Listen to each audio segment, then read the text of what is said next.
Manchester United siap cuci gudang, 5 pemain dijual, harga turun hingga 50%. Manchester United bersiap melakukan langkah besar di bursa transfer musim panas 2026. Setan Merah menargetkan pemasukan hingga 100 juta pound dari penjualan pemain demi mendanai pembangunan ulang skuad dan kembali bersaing di papan atas. Sejumlah nama sudah masuk daftar jual. Mereka adalah Marcus Rashford, Andre Onana, Rasmus Højlund, Manuel Ugarte, dan Joshua Zirkzee. Sementara itu, kepergian Casemiro dengan status bebas transfer turut meringankan beban gaji besar klub. Setelah aktivitas transfer musim panas lalu dinilai sukses, dengan kedatangan pemain seperti Matheus Cunha, Bryan Mbeumo, Benjamin Sesko, dan Senne Lamenes, manajemen kini ingin melanjutkan momentum melalui perekrutan yang lebih terarah. Fokus utama ada pada lini tengah. MU sedang mengevaluasi sejumlah opsi, termasuk Elliot Anderson dari Nottingham Forest, serta Aurelian Tchouameni dari Real Madrid sebelum memutuskan apakah akan mengajukan tawaran resmi. Namun, langkah tersebut sangat bergantung pada keberhasilan menjual pemain. CEO MU Omar Berrada, Direktur Sepak Bola MU Jason Wilcox, dan Direktur Perekrutan MU Christopher Vivell menyadari bahwa pemasukan dari penjualan menjadi kunci dalam proses perombakan skuad. Kemenangan 1-0 atas Chelsea membuat peluang tampil di Liga Champions musim depan hampir pasti. Hal ini meningkatkan daya tarik MU di mata pemain incaran, sekaligus membuka potensi tambahan pemasukan sekitar 50 hingga 60 juta pound. Namun begitu, menjual pemain dengan harga maksimal tetap menjadi tantangan. Dalam 1 dekade terakhir, MU hanya berada di peringkat ke-9 dalam hal pemasukan transfer di Inggris. Penjualan Alejandro Garnacho ke Chelsea seharga 40 juta pound musim lalu memang dianggap langkah tepat, tetapi kasus Anthony dibeli mahal lalu dilepas jauh lebih murah ke Real Betis menunjukkan masih ada masalah. Untuk Rashford, MU sudah memiliki kesepakatan dengan Barcelona. Blaugrana memiliki opsi mempermanenkan Rashford dengan nilai sekitar 26 juta pound sebelum 15 Juni. Akan tetapi lantaran Rashford bukan pilihan utama, ada kemungkinan opsi itu tidak diaktifkan, yang berpotensi mengganggu rencana transfer MU. MU juga harus siap menanggung kerugian finansial pada beberapa pemain lain. Højlund yang dibeli dari Atalanta dengan harga tinggi, kini dipinjamkan ke Napoli dan bisa dilepas dengan harga sekitar 38 juta pound jika klub Italia itu lolos ke Liga Champions. Kasus Andre Onana juga menjadi perhatian. Kiper yang saat ini dipinjamkan ke Trabzonspor itu memiliki klausul kenaikan gaji jika Setan Merah tampil di Liga Champions. Dengan kondisi tersebut, MU berupaya menjualnya sebelum beban gaji kembali meningkat. Sementara itu, Ugarte dan Zirkzee kemungkinan akan dilepas dengan harga sekitar setengah dari nilai pembelian mereka. Di bawah kendali Jim Ratcliffe, perbaikan kesalahan masa lalu menjadi fokus utama. Namun, dibutuhkan waktu lebih dari 1 jendela transfer untuk benar-benar membentuk skuad yang mampu bersaing memperebutkan gelar Premier League yang terakhir kali mereka raih pada era Sir Alex Ferguson. Itulah mengapa bursa transfer musim panas ini menjadi krusial. Bukan hanya soal membeli pemain baru, tetapi juga menjual pemain secara efektif. Jika berhasil menyeimbangkan keduanya, MU berpeluang memiliki skuad yang cukup kuat untuk menantang rival seperti Manchester City dan Arsenal pada musim depan.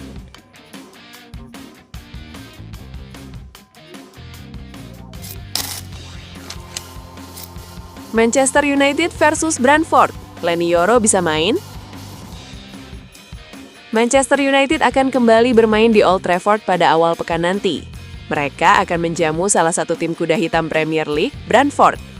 Laga ini merupakan laga yang krusial bagi Setan Merah. Jika mereka kalah di laga ini, mereka berpotensi besar turun peringkat sehingga mereka harus turun dengan kekuatan terbaik mereka di partai ini. Jelang laga ini, banyak yang bertanya-tanya apakah Leny Yoro bisa turun membela Setan Merah. Lantas, apa kata Carrick seputar kondisi sang bek? Yoro memang sedang menepi dari skuad Manchester United. Ia absen di laga Chelsea versus Manchester United di pekan lalu.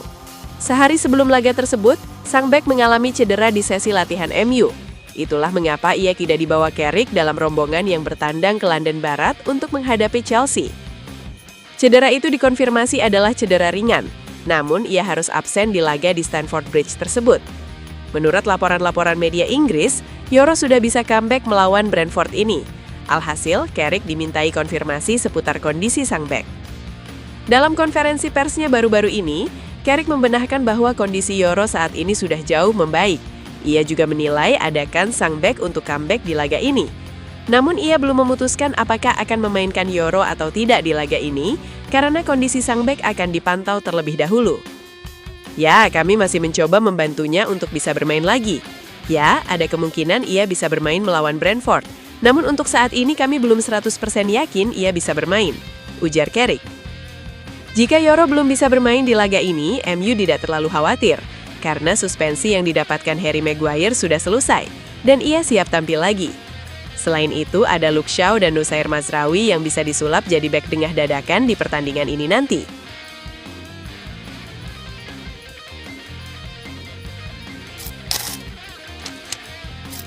Carrick tetap jadi prioritas, MU belum ambil keputusan final soal pelatih. Nasib Michael Carrick bersama Manchester United sampai saat ini belum ada kejelasan yang sifatnya mengikat.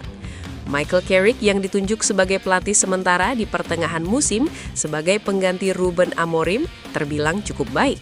Ia berhasil membawa mantan timnya itu bertengger di posisi ketiga klasemen sementara Liga Inggris dan berpeluang masuk ke Liga Champions. Dari 12 pertandingan Liga yang telah dijalani bersama Carrick, Manchester United mampu meraih 8 kemenangan. Penampilan impresif yang ditunjukkannya membuatnya jadi pelatih terdepan yang akan menduduki posisi kursi kepelatihan di MU. Hanya saja, manajemen Manchester United tidak mau buru-buru mengambil keputusan dan ingin menunggu sampai akhir musim. Dilansir dari laporan dari The Guardian yang dikutip pada Kamis 23/4 menyebutkan bahwa klub belum mengambil keputusan final. Melalui direktur sepak bola Jason Wilcox, tegas mengatakan timnya akan menunggu sampai akhir musim untuk status pelatih permanen. Kondisi ini turut dipengaruhi terbatasnya opsi pelatih yang tersedia. Untuk mengisi posisi kursi pelatih, MU kabarnya masih menyiapkan nama-nama lain seperti Thomas Tuchel yang sempat diminati namun kontrak diperpanjang bersama timnas Inggris. Sementara itu beberapa nama lain masih masuk radar klub. Andoni Iraola yang akan meninggalkan AFC Bournemouth serta Oliver Glasner yang akan berpisah dengan Crystal Palace disebut-sebut sebagai opsi potensial. Selain itu, Julian Nagelsmann juga masuk dalam daftar incaran. Adapun Unai Emery Aston Villa dan Marco Silva Fulham disebut sebagai kandidat luar. Di sisi lain, Michael Carrick disebut masih akan tetap menjadi prioritas untuk mengisi kursi kosong sebagai pelatih permanen Setan Merah. Carrick tetap terlibat dalam sejumlah diskusi internal klub, termasuk rencana menghadapi bursa transfer musim panas. Namun hal tersebut belum menjadi jaminan ia akan dipertahankan. Menanggapi situasi tersebut, Carrick menegaskan bahwa dirinya tetap fokus menjalani tugas dan menikmati perannya di klub. Saya senang berada di sini, saya memahami situasinya, ini sedikit di luar kendali saya. Anda tentu ingin menjadi bagian dari momen-momen seperti ini, bagian dari sesuatu yang istimewa. Membangun sebuah tim, saya tidak memiliki batas waktu tertentu, ujarnya.